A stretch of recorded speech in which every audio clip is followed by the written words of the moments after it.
ನಮಸ್ಕಾರ ಎಲ್ಲರಿಗೂ, ನಾನು ನಿಮ್ಮ ಕಿಶನ್ ಚರಿಯತ್. ನಾನು ಓಡಿಸ್ತಾ ಇದ್ದೀನಿ ಬಜಾಜ್ ಎಲೆಕ್ಟ್ರಿಕ್ ಚೇತಕ್.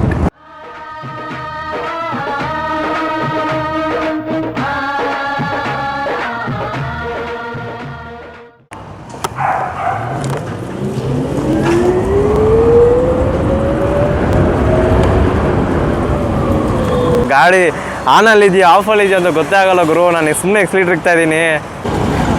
ಎಲೆಕ್ಟ್ರಿಕ್ ಸ್ವಲ್ಪ ತಲೆನೋವು ನೋಡು. ಎಕ್ಸ್ಲೀಟ್ರ್ ಇಕ್ಕಿದ್ದು ಒಂದು 2 seconds ಡಿಲೇ ಆದ್ಮೇಲೆ ತಗೊಳುತ್ತೋ. ಪೆಟ್ರೋಲ್ ಗಾಡಿಗೆ ಹಂಗಿಲ್ಲ.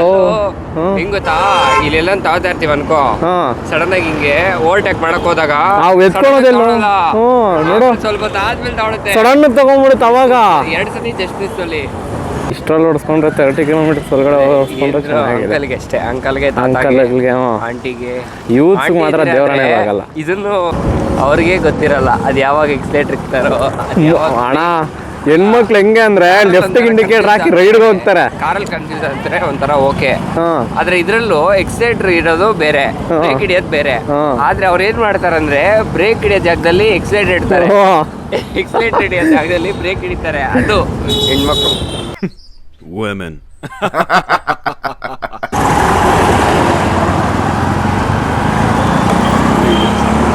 ಕಾಣಿಸೇ ಇಲ್ಲ ಅವನು. ಬಜಾಜ್ ಎಲೆಕ್ಟ್ರಿಕ್ ಚೇತಕ್ ಈ ಗಾಡಿದು ಒಂದು ಟಾಪ್ ಸ್ಪೀಡ್ ನೋಡೋಣ ಎಷ್ಟು ಹೋಗ್ಬೋದು ಅಂತ.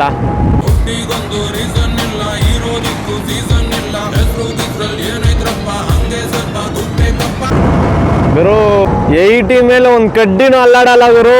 80ನೇ ಟಾಪ್ ಸ್ಪೀಡ್ ಇದ್ರಿಗೆ. ಚಾರ್ಜ್ ಆಗಬೇಕು ಅಂದ್ರೆ 5 hour ಬೇಕು. 5 hours ಏನಿಲ್ಲ ಅಂದ್ರೂ 130 kilometers ಇಂದ 100 kilometers ಓಡಾಡ್ಕೊಬೋದು ಇದರಲ್ಲಿ. ಲೋಕಲಲ್ಲಿ ಎಲ್ಲ ಅರೌಂಡ್ ಇಲ್ಲ ಗುರು. ನಾನು ತರಕಾರಿ ತರಕ್ಕೆ ಇಲ್ಲೇ ಚಿಕ್ಕಬಳ್ಳಾಪುರದ ಲೋಕಲ್ 20 kilometers ಸರೌಂಡಿಂಗು, 20 kilometers ಒಳಗಡೆ ರೇಂಜ್ ಒಳಗಡೆ ಓಡಾಡ್ಕೊತೀನಿ ಅಂದರೆ ಓಕೆ. ಅದು ಬಿಟ್ಟು ನೀವು ದೇವನಹಳ್ಳಿ, ಹೆಬ್ಬಾಳ, ಬೆಂಗಳೂರು, ಯಲಹಂಕ ಹಿಂಗೆಲ್ಲ ಹೋಗ್ತೀನಿ ಅಂದರೆ ಆಗಲ್ಲ. ಆದರೆ ನೀವು ಚಾರ್ಜರ್ ಎಲ್ಲ ತೊಗೊಂಡೋಗ್ಬೇಕು ಆಫೀಸ್ಗೆ. ಎಲ್ಲ ತೊಗೊಂಡೋಗಿ ಅಲ್ಲೇ ಹಾಕ್ಕೊಂಡು ಅಲ್ಲೇ ಸ್ಟೇ ಆಗಿ ಒಂದು 5 hours ನೀವು ಇಲ್ಲಿಂದ ಹೋಗಬೇಕು ಆಫೀಸ್ಗೆ. ಅವಾಗ ಚಾರ್ಜ್ ಖಾಲಿ ಆಗುತ್ತೆ. ಆಫೀಸಲ್ಲಿ ವರ್ಕ್ ಮಾಡಬೇಕಾದ್ರೆ ನಿಮ್ಮ ಗಾಡಿಗೆ ಚಾರ್ಜ್ ಆಗಬೇಕು, ಮತ್ತು ಈವ್ನಿಂಗ್ ಬರಬೇಕಾದ್ರೆ ಚಾರ್ಜ್ ತೆಗೆದಾಕೊಂಡು ಬರಬೇಕು. ಹಂಗಾಗುತ್ತೆ. ಹಂಗೋದ್ರೆ ಆಗುತ್ತೆ. ಇಲ್ಲ ಗುರು ಇಲ್ಲ ಚಾರ್ಜರ್ ಮುರ್ತೋದೆ ನಾನು ಅಂದರೆ ನೀವು ಅಷ್ಟೇ. ಬ್ರೇಕಿಂಗ್ಸ್ ಒಂದು ರೇಂಜ್ಗೆ ಓಕೆ, ಆದರೆ ಫ್ರಂಟ್ ಬ್ರೇಕ್ ಹಿಡಿಯೋದಕ್ಕೆ ಸ್ವಲ್ಪ ಹಾರ್ಡಾಗಿದೆ. ಬ್ರೇಕಿಂಗ್ ಕ್ಲೀನಾಗಿ ಕಚ್ಕೊತಾ ಇದೆ, ಆದರೆ ಹಿಡಿಯೋಕ್ಕೆ ಹಾರ್ಡಾಗಿದೆ. ರೇರ್ ವೀಲು ಬ್ರೇಕಿಂಗ್ಸು ಚೆನ್ನಾಗಿದೆ. ರೇರಲ್ಲಿ ಡ್ರಮ್ ಬ್ರೇಕ್ಸ್ ಕೊಟ್ಟಿದ್ದಾರೆ, ಫ್ರಂಟಲ್ಲಿ ಡಿಸ್ಕ್ ಕೊಟ್ಟಿದ್ದಾರೆ, ABS ಇಲ್ಲ. ವಾವ್, ಎಲೆಕ್ಟ್ರಿಕ್ ಕಾರು ಇಲ್ಲಿ ನಮ್ಮ ಹತ್ರ ಇದಾವಾಗಲೇ ಎಲೆಕ್ಟ್ರಿಕ್ ಸ್ಕೂಟಿಲೇ. ಇದ್ರ ಲುಕ್ಸು ಸ್ವಲ್ಪ ಪ್ಯಾಸಿನೋ ಥರ ಇದೆ. ಪೆಟ್ರೋಲ್ ಗಾಡಿ, ಆದರೆ ಇದು ಪ್ಯಾಸಿನೋ ಅಲ್ಲ, ಎಲೆಕ್ಟ್ರಿಕ್ ಗಾಡಿ ಇದು. ನೋಡ್ರಿ ಸ್ಟ್ಯಾಂಡು ಅಷ್ಟೇ. ಸಡನ್ನಾಗಿ ಸ್ಟ್ಯಾಂಡ್ ತೆಗಿಬೇಕಂದ್ರೆ ಎಲ್ಲ ಗಾಡಿಗಳಿಗೂ ಇಲ್ಲಿ ಕಂಬಿ ಇರುತ್ತೆ, ಆ ಕಂಬಿನೇ ಕೊಟ್ಟಿಲ್ಲ ಇವರು. ಇಲ್ಲಿ ನೋಡ್ರಿ ಆಲ್ರೆಡಿ 243 kilometers ಓಡಿದೆ. ಇಲ್ಲಿ ಯಾರು ಎಷ್ಟು ರೇಂಜ್ ತೋರಿಸ್ತಾ ಇದೆ ಅಂದರೆ 75 kilometers ಹೋಗ್ಬೋದು ಇವಾಗಿರೋ ಬ್ಯಾಟ್ರಿ ಕೆಪಾಸಿಟಿಗೆ ಅಂತ ತೋರಿಸ್ತಾ ಇದೆ.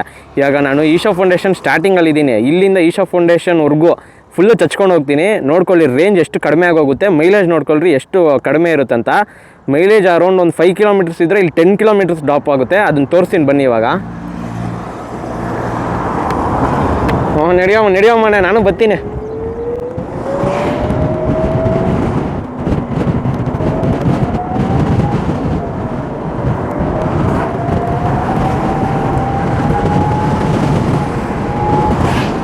ಏನದು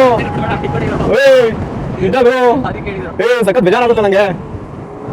ಅಯ್ಯೋ ಪೆಟ್ರೋಲ್ ಗಾಡಿಗೆ ತರ ಅಲ್ಲ ಇದು. ನೋಡ್ರಿ 1 kilometer ಅಷ್ಟೇ ಬಂದಿರೋದು. ಇನ್ನ ಇಲ್ಲಿ 1 kilometer ತೋರಿಸ್ತಾರೆ. ಇಲ್ಲಿ 3 kilometer ಕಡಿಮೆ ಆಗಿದೆ. ಅಯ್ಯೋ ಅಯ್ಯೋ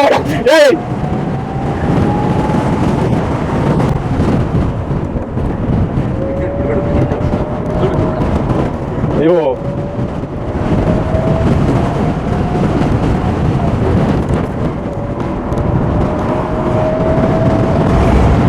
ರೇಂಜ್ ನೋಡ್ಕೊಳ್ರಪ್ಪ. ಇನ್ನು 1 kilometer ಬಂದಿರೋದು, ಆಲ್ರೆಡಿ 5 kilometer ಕಡಿಮೆ ಆಗಿದೆ.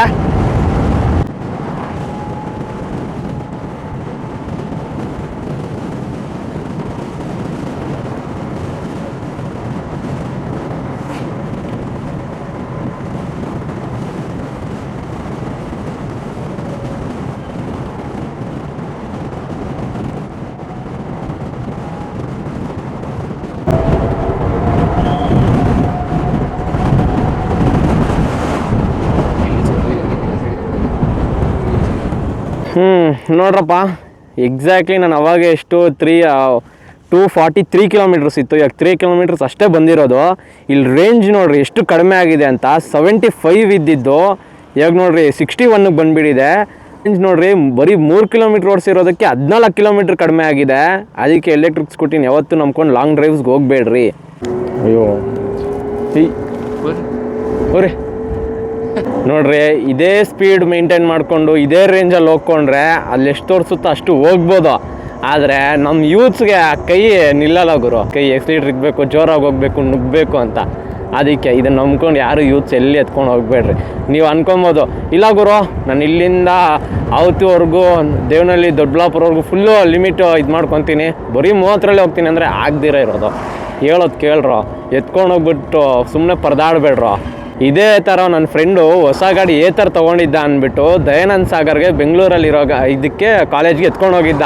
ಅವತ್ತು ನೈಟ್ ಏನೋ ಫಂಕ್ಷನ್ ಇತ್ತು ಅಂದ್ಬಿಟ್ಟು. ಆದರೆ ನೈಟ್ ಅವ್ನು ಬರಬೇಕಾದ್ರೆ ಪೆಟ್ರೋಲ್ ಇರೋ ಗಾಡಿಗಳೆಲ್ಲ ಬಂದುಬಿಟ್ಟಿದ್ದಾರೆ. ಅವನ ಹತ್ರ ಫೋನ್ಪೇ ಇದೆ, ರೀಚಾರ್ಜ್ ಇದೆ, ಕ್ಯಾಶ್ ಇದೆ. ಆದರೆ ಗಾಡಿಗೆ ಇದು ಚಾರ್ಜಿಂಗೇ ಇಲ್ಲ, ಫುಲ್ ಡೆಡ್ಡಾಗಿ ಹೋಗಿದೆ. ಅಲ್ಲೇ ಯಾರ್ದೋ ಮನೆಯಲ್ಲಿ ನಿಂತ್ಕೊಂಡು ಅವ್ರು ಕೇಳಿಕೊಂಡು ಹಣ ಸ್ವಲ್ಪ ಚಾರ್ಜ್ ಹಾಕ್ಕೊತೀರಂತ 2 ಅವರ್ ನೈಟು 2 ಗಂಟೆ ರಾತ್ರಿಯಲ್ಲಿ ಅಲ್ಲೇ ಸ್ಟೇ ಆಗಿ ನೈಟ್ ಚಾರ್ಜ್ಗೆ ಹಾಕ್ಕೊಂಡು ಮತ್ತೆ ಮಾರ್ನಿಂಗ್ 5 ಗಂಟೆಗೆ ಬಂದಿದ್ದಾರೆ. ಈ ಥರ ಆಗೋಗುತ್ತೆ ನಿಮ್ಮ ಲೈಫು. ಅದಕ್ಕೆ ನಾನು ಹೇಳೋದು ಕೇಳ್ರಿ, ಎಲೆಕ್ಟ್ರಿಕ್ಸ್ ತೊಗೊಂಡ್ರೇನು ಲೋಕಲಲ್ಲಿ ಯೂಸ್ ಮಾಡಿರಿ. ಫುಲ್ಲು ಬೆಂಗಳೂರಿಗೆ ಅಪ್ ಆ್ಯಂಡ್ ಡೌನ್ ಮಾಡ್ತೀನಿ, ಲಾಂಗ್ ಎಲ್ಲ ಹೋಗೋಕ್ಕಂತೂ ಆಗಲ್ಲ. ಅದಕ್ಕೆ ನಾನು ಹೇಳ್ತಾ ಇರೋದು ಲೋಕಲಲ್ಲಿ ಮಾತ್ರ ಬೆಸ್ಟು ಎಲೆಕ್ಟ್ರಿಕ್ಕು. ನೋಡೋ ಮಗ, ಹೋಂಡಾ CB 200X ಅಲ್ಲಿ ಆಫ್ ರೋಡಿಂಗ್ ಮಾಡಿದ್ರಲ್ಲ, ಹಂಗೆ ಮಾಡೋಣ ಈ ಗಾಡಿಯಲ್ಲಿ. ಹೊಸ ಗಾಡಿನೋ ಇನ್ನ ಇರಲಿ ನೋಡಲ್ಲಿ ಗುರು. ದೇವರಾಣೆಗೂ ಈ ಗಾಡಿಯಲ್ಲಿ ಆಫ್ ರೋಡಿಂಗ್ ಮಾಡೋಕ್ಕೆ ಆಗಲ್ಲ. ಆಫ್ ರೋಡಿಂಗ್ ಅನ್ನೋ ಹೆಸರು ಮರ್ತೋಗ್ಬಿಡ್ರಿ ನೀವು ಎಲೆಕ್ಟ್ರಿಕ್ ನಾನು ತೊಗೊಂಡ್ರೆ. ಇದೇನು ಇದು? ರೋಡ್ ಹಿಂಗೆ ಇದೆ ಅನ್ಕೊಂಡ್ಬಿಡ್ತಾರೋ, ಹಿಂಗಿದೆ ಅಂತಲೇ ಗೊತ್ತಾಗಲ್ಲ. ಇದೇನಿದು ಬಿದ್ದೋಗ್ಬಿಟ್ಟಿದೆ. ಬಾರೋ ಅದು ಇತ್ತಿಕಣ ಸೈಡ್ಗೆ ಗಾಡಿನ ಇಲ್ಲಿ ಹಾಕೋದು ಬೇಡ, ಅಲ್ಲ ಇಲ್ಲೇ ಇರಲಿ ಬಿಡು. ಇಲ್ಲಿ ಬೇಡ. ಇದರಲ್ಲಿ ಪಾರ್ಕಿಂಗ್ ಲೈಟ್ ಇಲ್ವಾ? ಹೋ, ಇವಾಗ ಬರ್ತಾರೋ ಲೇಟೆಸ್ಟ್ ಗಾಡಿಗಳಿಗೆಲ್ಲ ಕೊಡ್ತಾರೆ, ಈ ಗಾಡಿಯಲ್ಲಿ ಇಲ್ಲ. ಬನ್ರಪ್ಪ, ಅಟ್ಲೀಸ್ಟ್ ಇದನ್ನು ಇತ್ತಿಕಣ ಬಿದ್ದೋಗ್ಬಿಟ್ಟಿದೆ. ಯಾರಿಗೂ ಗೊತ್ತಾಗೋದೇ ಇಲ್ಲ ಇಲ್ಲಿ ರೋಡ್ ಇದೆ ಅಂದ್ಬಿಟ್ಟು. ಅನ್ನ ಇದಾಗ ಹೋಗಿ ಬಿದ್ದು ಸತ್ತೋಗ್ತಾರೆ.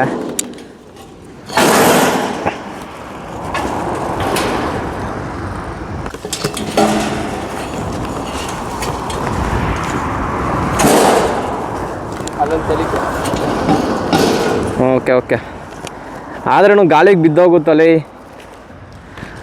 Okay, mission successfully completed guys. ಇವಾಗ ಅಟ್ಲೀಸ್ಟ್ 10 ಕಡೆಯಿಂದ ಬರೋರ್ಗಾದ್ರೂ ಗೊತ್ತಾಗುತ್ತೆ ಇಲ್ಲಿ ಹೋಗೋಕ್ಕಾಗಲ್ಲ, ಅಡ್ಡ ಇದೆ ಅಂದ್ಬಿಟ್ಟು. ದೇವರಾಣೆ ಗೊತ್ತಾಗಲ್ಲ ಗುರು. ಡೀಪ್ ನೋಡ್ರಿ ಹೆಂಗಿದೆ. 61 ಅಂತ ಇತ್ತು, ಇವಾಗ 65 ಆಗಿದೆ ರೇಂಜು. That's all magic. ಇನ್ನೂ ನೋಡಿ ಗುರು, ಹೊಸ ಗಾಡಿ, ಸ್ಟಿಕ್ಕರ್ ಸಮೇತನೂ ತೆಗ್ದಿಲ್ಲ. ಚೇತಕ್ ಪ್ರಮೋಷನ್ನು ಅರ್ಥ ಆಯ್ತು ಅನ್ಸುತ್ತೆ. ಈ ಗಾಡಿ ಏನು ಡಮ್ಮಿ ಅನ್ಕೊಂಬೇಡ್ರಿ. ಅಂದರೆ ಏನು ಎಲೆಕ್ಟ್ರಿಕ್ಕು, ಕಡಿಮೆ ರೇಟು, ಫುಲ್ ಪ್ಲಾಸ್ಟಿಕ್ ಇರುತ್ತೆ, ವೆಯ್ಟ್ಲೆಸ್ಸು, ಹಿಂಗೆಲ್ಲ ಓಡಿಸ್ಬಿಡ್ಬೋದು, ಏನು ಹಂಗೆ ಅನ್ಸಲ್ಲ ಅಂತೆಲ್ಲ. ಆದರೆ ಫುಲ್ ಪ್ರೀಮಿಯಂ ಕ್ವಾಲಿಟಿ ಕೊಟ್ಟಿದ್ದಾರೆ ಗಾಡಿಯಲ್ಲಿ. Left side right side switches ಒಳ್ಳೆ ಪ್ರೀಮಿಯಂ ಕ್ವಾಲಿಟಿ ಕೊಟ್ಟಿದ್ದಾರೆ. ರಾಯಲ್ ಎನ್ಫೀಲ್ಡಲ್ಲಿ ಸಮೇತ ಈ ಥರ ಕೊಟ್ಟಿಲ್ಲ. ಎಷ್ಟು ಪ್ರೀಮಿಯಮ್ ಇದೆ ಅಂದರೆ ಆ ಟಚ್ ಮಾಡೋರಿಗೆ ಮಾತ್ರ ಗೊತ್ತಾಗ್ತಾ ಇದೆ, ಅಷ್ಟು ಪ್ರೀಮಿಯಮ್ ಕೊಟ್ಟಿದ್ದಾರೆ. ಆ ಕ್ವಾಲಿಟಿ ಆಗ್ಬೋದು, ಆ ಡಿಸೈನ್ ಆಗ್ಬೋದು. ನೋಡಿರಿ, ಇಲ್ಲಿ ಸ್ಟಾರ್ಟ್ ಬಟನ್ ಇಲ್ಲಿ ಕೊಟ್ಟಿದ್ದಾರೆ. ಸ್ಟಾರ್ಟ್ ಬಟನ್ ಇಲ್ಲಿ ಕೊಟ್ಟಿದ್ದಾರೆ. ಇದು ನ್ಯೂಟ್ರಲ್ಲು, ಇದು ರಿವರ್ಸ್ ಮೋಡು. ನೀವು ಇಲ್ಲಿ ಮೀಟ್ರಲ್ಲೆಲ್ಲ ಏನೊಂದು ಸೆಟ್ ಮಾಡ್ಕೊಬೇಕಂದ್ರೆ ಬಟನ್ಸ್ ಇಲ್ಲಿ ಕೊಟ್ಟಿದ್ದಾರೆ. ಇಲ್ಲಿ ಸೆಟ್ ಆಪ್ಷನ್ ಕೊಟ್ಟಿದ್ದಾರೆ. ಇಂಡಿಕೇಟರ್ ರೈಟ್ ಸೈಡ್ಗೆ ಆಗಬೇಕಾದ್ರೆ ರೈಟ್ ಸೈಡ್ ಬಟನ್ ಕೊಟ್ಟಿದ್ದಾರೆ. ಲೆಫ್ಟ್ ಸೈಡ್ ಆಗಬೇಕಾದ್ರೆ ಇಲ್ಲಿ ಲೆಫ್ಟ್ ಸೈಡ್ ಬಟನ್ ಕೊಟ್ಟಿದ್ದಾರೆ. ಇಲ್ಲಿ ಮತ್ತು light on and off switch ಇಲ್ಲಿ ಕೊಟ್ಟಿದ್ದಾರೆ. ಮತ್ತು ಹೈ ಬೀಮು ಲೋ ಬೀಮ್ ಇಲ್ಲೇ ಕೊಟ್ಟಿದ್ದಾರೆ. ಇಲ್ಲಿ ಮತ್ತು ಸೆಟ್ ಮಾಡ್ಕೊಬೋದು ಯಾವ್ದು ಬೇಕೋ ಅದು. ಮತ್ತು ಇಲ್ಲಿ ನೋಡಿರಿ ಆರನ್ ಬಟನ್, ಆರನ್ ಸೌಂಡ್ ಕೇಳಿಸ್ಕೊಂಬಿಡಿ. ಆರನ್ ತುಂಬ ಲೌಡಾಗಿ ಕೊಟ್ಟಿದ್ದಾರೆ. ಎಲೆಕ್ಟ್ರಿಕಲ್ಲ, ಅದಕ್ಕೆ ಗಾಡಿಯಲ್ಲಾದರೂ ಸೌಂಡ್ ಇಲ್ಲ, ಆರನಲ್ಲಾದರೂ ಕೊಡೋಣ ಅಂದ್ಬಿಟ್ಟು. ಒಳಗಡೆ ಪ್ರೆಸ್ ಮಾಡಿ ಒಳಗಡೆ ರೈಟ್ ಸೈಡ್ಗೆ ಅಂದರೆ ಡಿಕ್ಕಿ ಓಪನ್ ಆಗುತ್ತೆ. 18 ಲೀಟರ್ಸ್ ಬೂಟ್ ಸ್ಪೇಸ್ ಇದೆ. ಆರಾಮಾಗಿ ಒಂದು ಹೆಲ್ಮೆಟ್ ಫುಲ್ ಇಕ್ಬಿಡ್ಬೋದು. ಬೆಜ್ಜನ್ ಬೂಟ್ ಸ್ಪೇಸ್ ಇದೆ. ನೋಡಿರಿ, ಇಲ್ಲಿ ಟೂಲ್ ಕಿಟ್ ಕೊಟ್ಟಿದ್ದಾರೆ. ಏನಕ್ಕೆ ಟೆಸ್ಟರ್ ಕೊಟ್ಟಿದ್ದಾರೆ ಗುರು. ಇಲ್ಲಿ ನೋಡಿರಿ, ಎಲೆಕ್ಟ್ರಿಕ್ ಅಂದಮೇಲೆ ಟೆಸ್ಟರ್ ಇರಲೇಬೇಕಲ್ಲ. ನೋಡಿರಿ ಎಷ್ಟು ಡೀಪ್ ಇದೆ ಅಂತ. 1.5 ಅಡಿ ಇದೆ ಗುರು. ನನ್ನ ಕೈ ನೋಡಿರಿ ಇಷ್ಟು ಒಳಗಡೆಗೆ ಹೋಗಿದೆ. 1.5 ಅಡಿ ಇದೆ. 18 ಲೀಟರ್ ಬೂಟ್ ಸ್ಪೇಸ್ ಇದೆ. ಫ್ರಂಟಲ್ಲಿ 90 ಸೆಕ್ಷನ್ ಟೈರ್ ಕೊಟ್ಟಿದ್ದಾರೆ. ರೇರಲ್ಲೂ 90 ಸೆಕ್ಷನ್ ಟೈರೇ ಕೊಟ್ಟಿದ್ದಾರೆ. ಫ್ರಂಟಲ್ಲಿ 110 ಸೆಕ್ಷನ್ ಡಿಸ್ಕ್ ಬ್ರೇಕ್ ಕೊಟ್ಟಿದ್ದಾರೆ. ABS ಇಲ್ಲ. ರೇರಲ್ಲಿ ಬರೀ ಡ್ರಮ್ ಬ್ರೇಕ್ಸ್ ಕೊಟ್ಟಿದ್ದಾರೆ. ABS ಇಲ್ಲ, ಏನೂ ಇಲ್ಲ. ನೋಡಿರಿ, ಚಿಕ್ಕಬಳ್ಳಾಪುರ 5 ಕಿಲೋಮೀಟರ್ಸ್ ಅಂತ ಇದೆ. ಇಲ್ಲಿ ನೋಡೋಣ ಇದು ಎಷ್ಟು ತೊಗೊಳುತ್ತೋ. ನೋಡಿರಿ, ಎಕ್ಸಾಕ್ಟ್ಲಿ 250 ಇದೆ ರೇಂಜ್ ನೋಡು. ರೀ. ಏನು ಇದು ರೇಂಜ್ 61 ಇತ್ತು, ಇವಾಗ ನೋಡಿದ್ರೆ 106 ಕಿಲೋಮೀಟರ್ಸ್ ಆಗೋಗಿದೆ. ಗಾಡಿಯಲ್ಲಿ ರಿವರ್ಸ್ ಹಾಕೋದು ಹೆಂಗೆ ಅಂತ ತೋರಿಸ್ತೀನಿ. ಫಸ್ಟ್ ನ್ಯೂಟ್ರಲ್ಗೆ ಹಾಕಬೇಕು, ಮತ್ತೆ ರಿವರ್ಸ್ ಬಟನ್ ಒತ್ಕೊಂಡಿದ್ರೆ ನೋಡಿರಿ ಮತ್ತೆ ಅವಾಗ ರಿವರ್ಸಿಗೆ ಬಿತ್ತು ನೋಡ್ರಿ. ಅಯ್ಯೋ ನೋಡ್ರಿ ಎಕ್ಸ್ಲೀಟ್ರಿಕ್ ಹಿಂಗೆ ರಿವರ್ಸ್ ಹಾಕಿದ್ರೆ ಹಿಂಗೆ ರಿವರ್ಸ್ ಹಿಂಗೆ ಹೋಗ್ಬಿಡುತ್ತೆ. ಅಯ್ಯೋ ಪಾಪ ಮುಗ್ಧ ಆನ್ ಮಾಡ್ಬಿಟ್ಟು ಹಿಂಗ್ ಹಿಡ್ಕೊಂಬಿಟ್ಟು ಹಿಂಗ್ ಈ ಗಾಡಿದು ಎಕ್ಸ್ ಶೋರೂಮ್ ಪ್ರೈಸ್ ಬಂದು 98,000 ಇದೆ. ಆನ್ ರೋಡ್ ಪ್ರೈಸ್ ಬಂದು 1,30,000 ಇಂದ 1,40,000 ಆಗುತ್ತೆ. ಈ ಗಾಡಿ ಒಂದ್ಕಿಂತ ಫುಲ್ ಚಾರ್ಜ್ ಆದರೆ 120 ಇಂದ 130ವರೆಗೂ ಹೋಗ್ಬೋದು. ಅಷ್ಟು ಕಿಲೋಮೀಟರ್ ರೇಂಜ್ ನೀವು ಕವರ್ ಮಾಡ್ಬೋದು. ಆದರೆ ಅದು 30 ಇಂದ ಒಂದು 40 ಕಿಲೋಮೀಟರ್ ಸ್ಪೀಡು ಆ್ಯಾವ್ರೇಜಾಗಿ ಮೇಂಟೈನ್ ಮಾಡಿದ್ರೆ ಮಾತ್ರನೇ. ಅದೇ ನೀವೇನಾದರೂ 50, 60, 80 ಹಂಗೆಲ್ಲ ಹೋಗ್ತೀನಿ ಅಂದರೆ ದೇವರಾಣೆಗೂ ಆಗಲ್ಲ. ರೋಡೆಲ್ಲ ನೋಡಲಿ, ಗಾಡಿ ವೈಬ್ರೇಷನ್ ನೋಡು, ಹ್ಯಾಂಡ್ಲ್ ಹತ್ರ ಇದೆಲ್ಲ ಅಲ್ಲಾಡ್ತಾ ಇದೆಯೋ. ಥ್ಯಾಂಕ್ ಯು ಬ್ರದರ್ ಇಟ್ಸೋ ಅವರು ಗಾಡಿ ಕೊಟ್ಟಿದ್ದಕ್ಕೆ, ಕಾಲ್ ಮಾಡಿ ರಿವ್ಯೂ ಮಾಡಿಕೊಡಿ ಅಂತ ಹೇಳಿದ್ದಕ್ಕೆ. ಸೊ ಐ ಹೋಪ್ ವಿಡಿಯೋ ಇಷ್ಟ ಆಗಿದೆ ಅನ್ಕೊತೀನಿ. ವಿಡಿಯೋ ಇಷ್ಟ ಆಗಿದ್ರೆ ಲೈಕ್ ಮಾಡಿ, ಶೇರ್ ಮಾಡಿ, ಸಬ್ಸ್ಕ್ರೈಬ್ ಮಾಡಿ. ಮತ್ತೆ ಸಿಗೋಣ ಮುಂದಿನ ವೀಡಿಯೋದಲ್ಲಿ. ಅಲ್ಲಿವರೆಗೂ love you all, take care, bye.